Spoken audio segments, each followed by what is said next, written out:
Hi friends, welcome to தேனிலி சமையல். HP level அதிகரிக்க, இரத்த சோகை வராமல் தடுக்க, இரும்புச்சத்து, நார்ச்சத்து, புரதச்சத்து அதிகரிக்க, எஞ்சும் இளமையாக இருக்க, எலும்புகளை வலுவாக்க வாரம் 2 முறை சாப்பிடுங்க. நல்ல டேஸ்டியாக, ஹெல்த்தியாக, சிம்பிளான ரெசிபி எப்படி செய்தாங்க பார்க்க போகிறோம். வாங்க வீடியோக்குள்ளே போகலாம். அதுக்கு ஃபஸ்ட்டு ஒரு பவுலில் 1 ஸ்பூன் அளவுக்கு பச்சை பயிர் எடுத்துருக்கேன். அதை இதோடு சேர்த்துக்கலாம். இது கூடவே 1 ஸ்பூன் அளவுக்கு கம்பு, இதை பால் மில்லட்டுன்னு சொல்லுவாங்க. கூடவே 1 ஸ்பூன் அளவுக்கு கோதுமை, முழு கோதுமையாக எடுத்திருக்கேன். நல்ல ஃப்ரெஷ்ஷான கோதுமையாக. இது கூடவே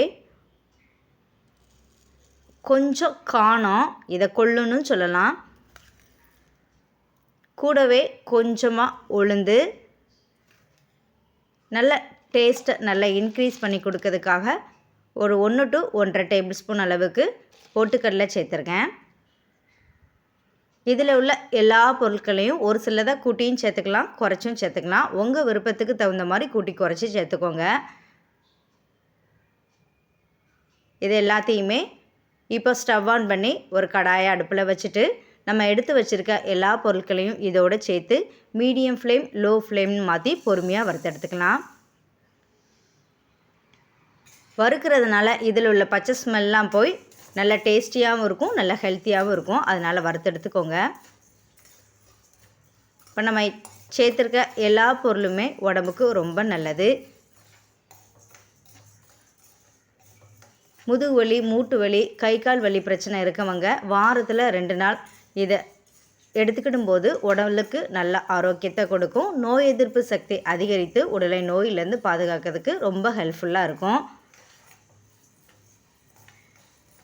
எப்பவும் ஒரே மாதிரி இதில் இட்லி, தோசைன்னு செஞ்சு கொடுத்தீங்கன்னா பிள்ளைங்க விரும்பி சாப்பிட மாட்டாங்க. இந்த மாதிரி டிஃப்ரெண்ட்டாக ஹெல்த்தியாக செஞ்சு கொடுக்கும்போது அவங்கள நல்லா விரும்பி சாப்பிடுவாங்க. இதில் உள்ள பச்சை ஸ்மெல் போய் நல்ல ஒரு மணம் வரும். அது வரைக்கும் பொறுமையாக லோ ஃப்ளேம், மீடியம் ஃப்ளேம்னு வச்சு மாற்றி மாற்றி வறுத்தெடுத்துக்கோங்க.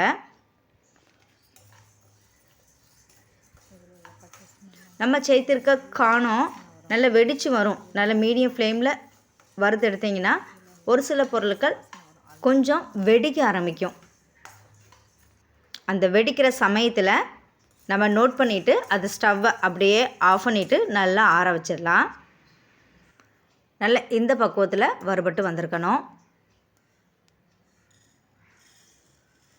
நல்லா இது போல் வேறு பாத்திரத்தில் மாற்றிட்டு நல்லா ஆற வச்சுருங்க. சூடு எதுவுமே இருக்கக்கூடாது. இது கூட உங்களுக்கு விருப்பமான ராகி, அவல், ஜவ்வரிசி, சிறுதானியங்கள் கூட இது கூட சேர்த்து செய்யலாம். நல்லா இந்த அளவுக்கு ஆறி வரணும். நல்லா இது போல் ஆறி வந்ததுக்கு அப்புறமா இதை அப்படியே நம்ம மிக்ஸி ஜாரில் சேர்த்துக்கலாம். சேர்த்துட்டு ஒன்றும் பாதியமாக இல்லை, நல்ல ஒரு பவுடர் ஃபார்முக்கு அரைச்சி எடுத்துருங்க. எந்த அளவுக்கு பவுடரை அரைக்க முடியுமோ அந்த அளவுக்கு அரைச்சி எடுத்துக்கோங்க. இப்போ இதோட நல்ல டேஸ்ட்டை இன்க்ரீஸ் பண்ணி கொடுக்கறதுக்காகவும் நல்ல ஒரு வாசனைக்காகவும் ஒரு 4-5 ஏலக்காய் போல் சேர்த்துக்கோங்க. சேர்த்துட்டு நல்லா இந்த பக்குவத்துக்கு அரைச்சிக்கோங்க. நல்லா நைஸாக தான் அரைச்சிருக்கேன். இது போல் அரைச்சி எடுத்தாலே போதும். இப்போ அரைச்சி வச்சுருக்க மாவுலேருந்து நான் 1 கப் அளவுக்கு எடுத்துக்கிறேன். இந்த அளவுக்கு மாவு எடுத்திருக்கேன். இப்போ ஒரு பாத்திரத்தில் நம்ம எடுத்து வச்சுருக்க மாவை இதோடு சேர்த்துக்கலாம். எந்த கப்பு இல்லைனா எந்த டம்ளரில் நீங்கள் மாவு அரைக்கிங்களோ அதே அளவில் 8 கப் அளவு தண்ணி சேர்த்துக்கலாம். 1:8 அந்த ரேஷியோவில் தண்ணி சேர்த்துக்கோங்க. அப்போ தான் கரெக்டான அளவுகளாக இருக்கும். எவ்வளவுக்கு மாவு எடுக்கீங்களோ அந்த அளவுக்கு தண்ணி சேர்த்துக்கோங்க. இப்போ நான் எடுத்திருக்க அளவு 5 பேர் குடிக்கிறதுக்கு கரெக்டாக இருக்கும். நீங்கள் ஒரு ஆள் மட்டும் குடிக்க போகிறீங்க அப்படின்னா ஒரு 2 to 3 டேபிள் ஸ்பூன் அளவுக்கு மட்டும் எடுத்தால் போதும். மாவு எடுத்துட்டு ஒரு 4 கப் அளவு தண்ணி சேர்த்துக்கோங்க. எடுத்து வச்சுருக்க மாவில் தண்ணியை ஊற்றிட்டு நல்லா கலந்து விட்டுக்கோங்க. கட்டிகள் எதுவுமே இருக்கக்கூடாது. நல்லா இந்த அளவுக்கு தண்ணியான பக்குவத்தில் இருக்கணும். அப்போ தான் நம்ம எடுத்து குடிக்கிறதுக்கு கரெக்டான பதத்தில் வரும். இப்போ ஸ்டவ் ஆன் பண்ணிவிட்டு ரெடி பண்ணி வச்சுருக்கத அடுப்பில் வச்சு கைவிடாமல் நல்லா கலந்து விட்டுக்கோங்க. மீடியம் ஃப்ளேம், லோ ஃப்ளேம்னு மாற்றி மாற்றி வச்சு பொறுமையாக நல்லா கலந்து விட்டுக்கோங்க. இது அப்படியே நல்ல ஒரு கட்டியான ஃபார்முக்கு வரும். அது வரைக்கும் நல்லா கலந்து விட்டுக்கோங்க. மூடி வச்சு கொதிக்க வைக்கணும்னு அவசியம் இல்லை. வறுத்துருக்கிறதுனால இதுலேருந்து பச்சை ஸ்மெல்லாம் வராது, நல்ல ஒரு மணம் வரும். நல்லா ஓரளவுக்கு கட்டியாயிட்டு இதை அப்படியே ஒரு 2 நிமிஷம் கொதிக்க வச்சிங்கன்னா நல்ல கொதி வரும். அது வரைக்கும் கலந்து விட்டுக்கோங்க. நல்லா இது போல் கொதிச்சு வரும். ஒரு நிமிஷம் போல் நல்லா கொதிச்சு வரட்டும். இதில் இரும்பு சத்து அதிகமாக இருக்கிறதுனால ஹெச்பி லெவலை நல்லா இன்க்ரீஸ் பண்ணி கொடுக்கும். இரத்த சோகை வராமல் தடுக்கும். உடலை நோயிலேருந்தும் பாதுகாக்கும். எப்பவும் ஒரே மாதிரி காலையில் டீ காஃபின்னு செய்யாமல் இந்த மாதிரி வித்தியாசமாக ஹெல்த்தியாக செஞ்சு பாருங்கள். டேஸ்ட்டாகவும் இருக்கும். எல்லாருமே நல்லா விரும்பி குடிப்பாங்க. நல்லா இந்த அளவுக்கு கொதித்து வந்ததுக்கப்புறமா இதோட இனிப்புக்காக எந்த கப்பில் மாவு எடுத்தனோ அதே கப்பில் நிறச்சி 1 கப் அளவுக்கு வெல்லம் சேர்த்துக்கிறேன். வெல்லம், நாட்டு சக்கரை, கருப்பட்டி எதுனாலும் உங்கள் விருப்பத்துக்கு தகுந்த மாதிரி கூட்டி குறைச்சி சேர்த்துக்கோங்க.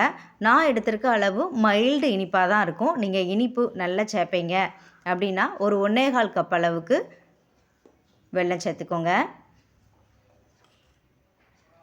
சீனி, சர்க்கரை சேர்க்காம நாட்டு சர்க்கரை இல்லைனா இது போல் வெல்லம் சேர்த்து நல்லா கலந்து விட்டுக்கோங்க. வெல்லம் நல்லா கரைஞ்சி வந்ததுக்கப்புறமா இதோட நல்ல டேஸ்ட்டை இன்னும் இன்க்ரீஸ் பண்ணி கொடுக்கறதுக்காக கொஞ்சமாக தேங்காய் சேர்த்துக்கிறேன். தேங்காய் வந்து ஆப்ஷனல் தான், விருப்பப்பட்டால் சேர்த்துக்கோங்க, வேண்டாங்கவங்க ஸ்கிப் பண்ணிக்கோங்க. தேங்காய் சேர்க்கும்போது டேஸ்ட்டும் நல்லாயிருக்கும், நல்ல ஒரு ஹெல்த்தியாகவும் இருக்கும். ரொம்ப தனியாக இருந்தது. நல்லா கொதித்து வந்ததுக்கப்புறமா இந்த பக்குவத்தில் இருக்கும். தேங்காய் சேர்த்து ரொம்ப நேரம் கொதிக்க வைக்க வேண்டாம். லைட்டாக கொதி வந்ததுக்கப்புறமா நம்ம ஸ்டவ் ஆஃப் பண்ணிடலாம். ஒரு சில்லு அளவு தேங்காய் எடுத்து குட்டி குட்டியாக கட் பண்ணி மிக்ஸி ஜாரில் தண்ணி எதுவுமே சேர்க்காம பல்ஸ் மோடில் நான் அரைச்சி எடுத்து வந்திருக்கேன். அதை தான் இதோடு சேர்த்துருக்கேன். நீங்கள் தேங்காய் பூ கூட சேர்த்து செய்யலாம். டேஸ்ட் நல்லாயிருக்கும். எந்த அளவுக்கு இருக்குதுன்னு பாருங்கள். இதை அப்படியே சர்வ் பண்ண ஆரம்பிச்சிடலாம். இப்போ இதுலேருந்து ஒரு 1.5 டேபிள் ஸ்பூன் அளவுக்கு மாவு மிச்சமாக இருந்தது. இந்த மாவில் கொஞ்சமாக தண்ணி சேர்த்து நல்லா கரைச்சி எடுத்துக்கோங்க. கட்டிகள் எதுவுமே இருக்கக்கூடாது. மொத்தமாகவும் கூட நீங்கள் மாவு அரைச்சி ஸ்டோர் பண்ணி வச்சுக்கலாம். டெய்லி காலையில் இது செஞ்சு சாப்பிட்லாம். இது இன்னொரு மெத்தடு தான். நல்லா இந்த அளவுக்கு தண்ணியாக கரைச்சி எடுத்துக்கோங்க. இப்போ ஸ்டவ் ஆன் பண்ணி ஒரு பாத்திரத்தை அடுப்பில் வச்சுட்டு அதில் 1 கப் அளவுக்கு நான் பால் சேர்த்துக்கிறேன். நான் எடுத்திருக்க மாவுக்கு 1 கப் அளவு பாலுக்கு கரெக்டாக இருக்கும். பால் வந்து ஒரு 250 ml அளவு இருக்கும். பால் நல்லா இந்த மாதிரி பொங்கி வர ஸ்டேஜில் நம்ம கரைச்சி வச்சுருக்க மாவை நல்லா கலந்துட்டு இதோடு சேர்த்துக்கலாம். முதல்ல சேர்க்க வேண்டாம். பால் நல்லா கொதித்ததுக்கு அப்புறமா சேர்த்துக்கோங்க. சேர்த்துட்டு நல்லா கலந்து விட்டுக்கலாம். ஒரே மாவு 2 மெத்தட்லேயும் செய்யலாம். உங்களுக்கு எது பிடிக்குமோ இல்லை எது வேலை ஈஸியாக இருக்குதுன்னு நினைக்கிங்களோ அதை செஞ்சுக்கோங்க. நல்லா இந்த அளவுக்கு மாவு சேர்த்ததுக்கப்புறம் நல்லா கொதித்து வரும்போது இதோட ஒரு 1.5 டேபிள் ஸ்பூன் அளவுக்கு நான் பனங்கல்கண்டு சேர்த்துருக்கேன். உங்கள்கிட்ட எது இருக்கோ அதை இனிப்புக்காக சேர்த்துக்கோங்க. நாட்டு சக்கரை, வெல்லம் இல்லைன்னா கருப்பட்டி கூட சேர்த்து செய்யலாம். அது கரையிற வரைக்கும் நல்லா கலந்து விட்டுக்கிறேன். இது டக்குன்னு ரெடி ஆயிரும். நம்ம வறுத்துருக்கிறதுனால மாவை ரொம்ப நேரம் கொதிக்க வைக்கணும்னு அவசியம் இல்லை. நல்லா இது போல் பொங்கி வர ஸ்டேஜில் ஸ்டவ் ஆஃப் பண்ணிவிட்டு நம்ம சர்வ் பண்ண ஆரம்பிச்சிடலாம். எப்பவும் ஒரே மாதிரி செஞ்சு கொடுக்காம கொஞ்சம் வித்தியாசமாக ஹெல்த்தியாக செஞ்சு கொடுக்கும்போது எல்லாருமே நல்லா விரும்பி சாப்பிடுவாங்க, வேண்டான்னு சொல்ல மாட்டாங்க. நீங்களும் இந்த 2 மெத்தடையும் ட்ரை பண்ணி பார்த்துட்டு இதில் எது உங்களுக்கு பெஸ்ட்டாக இருக்குது, ஃபேவரட்டாக இருக்குதுன்னு மறக்காமல் கமெண்ட் பண்ணுங்கள். இந்த மாவை மொத்தமாக அரைச்சி கூட நம்ம வெளியிலே வச்சு ஒரு 3 மாதம் வரைக்கும் ஸ்டோர் பண்ணி வைக்கலாம்.